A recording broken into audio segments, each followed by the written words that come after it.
மக்களே, எல்லாரும் எப்படி இருக்கீங்க? நல்லா இருக்கீங்களா? இந்த பதிவு இலங்கையில் இருக்க ஒரு சில ஆண்களுக்கு மட்டும்தான், அது குறிப்பா சொல்லிட்டு ஒரு சில ஆண்களுக்கு மட்டும்தான் அப்படின்னு சொல்லிட்டு, அதுவும் இல்லாம மலையகத்துல இருக்க ஒரு சில ஆண்களுக்கு மட்டும்தான் இந்த பதிவு. ஏன்னா ஒட்டுமொத்தமா சொல்லல, ஒரு சில ஆண்களுக்குன்னு சொல்லிட்டேன்.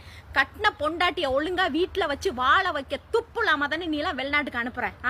அவோட்டு உழப்புலையே நல்லா சாப்பிட்டுக்கிட்டு, அவோட்டு உழப்புலையே நல்லா சரக்கு அடிச்சுட்டு, அவோட்டு உடுப்புலையே நல்லா ட்ரெஸ் பண்ணிக்கிட்டு, அவோட்டு உழப்புலையே நல்ல ஐபோன் வாங்கிட்டு அவளுக்கே எதிராக இந்த மாதிரி வீடியோ போட்டுக்கிட்டு இருக்கீங்க.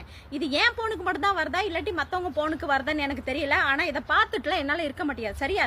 ஒரு பொண்ணை கல்யாண கட்டுற வந்து நல்ல ஒரு ஆண்மகன் வீட்டுல வச்சு சோறு கொடுக்கணும் அப்படின்னா முடியாது. ஏன்னா ஸ்ரீலங்காவில் இருக்கிற பிரச்சனைக்கு கண்டிப்பா 2 பேரும் வேலை செஞ்சுதான் ஆகணும். அது வந்து இயல்போ. ஏன்னா அங்க இருக்க பொருளாதார பிரச்சனையில வந்து 2 பேருமே வேலை செஞ்சுதான் ஆகணும். ஸோ அதனால தானே நீ இவ்வளவு கஷ்டப்பட்டு தானே நீ வெளிநாட்டுக்கு அனுப்புற.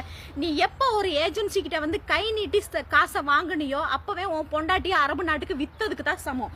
ஆனா இந்த வலைத்தளத்துல வந்து உன் பொண்டாட்டிய வந்து கேவலமா பேசுறது, என் பொண்டாட்டி இன்னத்தையும் கூட ஓடி போயிட்டான், என் பொண்டாட்டி என்கிட்ட போன் பண்ணி பேசல, அவளுக்கு எவ்வளவு பிரச்சனை இருக்கும், அண்ணனுக்கு எவ்வளவு பிரச்சனையை சமாளிக்கிறான்ட்டு அவளுக்கு மட்டும்தான் தெரியும். ஏன்னா அந்த வீட்டுல அரபு வீட்டுல வேலை செய்யறவங்களுக்கு மட்டும்தான் அதோட வலி அருமை எல்லாத்துக்கும் புரியும். ஆனா நீங்க ஊர்ல கடந்துகிட்டு இவ போன் பேசல, இவ எங்கேயோ பேசுறா வைக்கிறா போறா அப்படின்ட்டு. சரி, நான் தெரியாம தான் கேக்குறேன். பெத்த தாய் வீட்டுல தப்பு பண்ணாத உன் பொண்டாட்டி உன் வீட்டுக்கு வந்த பிற்பாடு உன் கூட வாழும்போது அவ தப்பு பண்றான்னா அதுக்கு காரணம் யாரு? நீதான், முழுக்க முழுக்க நீதான் காரணம். ஏன்னா ஒரு பொண்டாட்டிய எப்படி நடத்தணுமோ அந்த மாதிரி நடத்தணும். சரியா? உன் பொண்டாட்டிய வந்து அவளை வந்து நல்லா நீ வச்சு வாழ வைக்க வேண்டாம். அவளை வந்து சமதோஷமா வச்சிருக்க வேண்டாம். ஆனா நிம்மதியான வாழ்க்கையை அவளுக்கு கொடுக்கலாம்ல.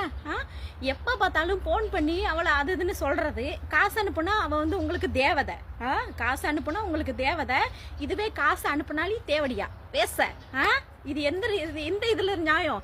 அப்படியே உன் பொண்டாட்டி காசு அனுப்பி உங்ககிட்ட பேசாட்டி உடனே பிள்ளைங்களை வச்சு பிளாக்மெயில் பண்றது, நீ வந்து எனக்கு காசு அனுப்பாட்டி உன் பிள்ளைங்களை கொண்டுருவேன், உன் பிள்ளைங்களை பட்னியா போட்டுருவேன் அப்படின்னு சொல்லிட்டு பிள்ளைங்களை வச்சு பிளாக்மெயில் பண்ற. இந்த மாதிரி பொழக்கிறதுக்கு நாண்டுகிட்டு சாவலாம். நீங்களாம் ஏன் உயிரோட இருக்கீங்க?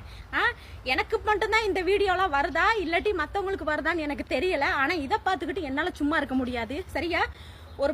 ஒரு பொண்ணு வந்து உடல் ரீதியாகவும் மனசு ரீதியாகவும் வேலை ரீதியாகவும் எவ்வளோ அன்னன்னைக்கு பிரச்சனையை சமாளிக்கிறான்னு அவளுக்கு மட்டும்தான் தெரியும். சரியா? நீங்க ஊர்ல இருந்துகிட்டு அது இதுன்னு சொல்றதை இதோட நிற்கீங்க. அது மட்டும் இல்லாம சொந்த பொண்டாட்டிய கட்டின பொண்டாட்டி எவ்வளவு தூரம் கேவலப்படுத்துறீங்க. உங்களுக்கெல்லாம் வெக்கமா இல்ல? அதுவும் அவங்கள்ட்ட போட்டோவை போட்டுக்கிட்டு அவ அப்படி இங்க ஓடி போயிட்டா அங்க ஓடி போயிட்டா.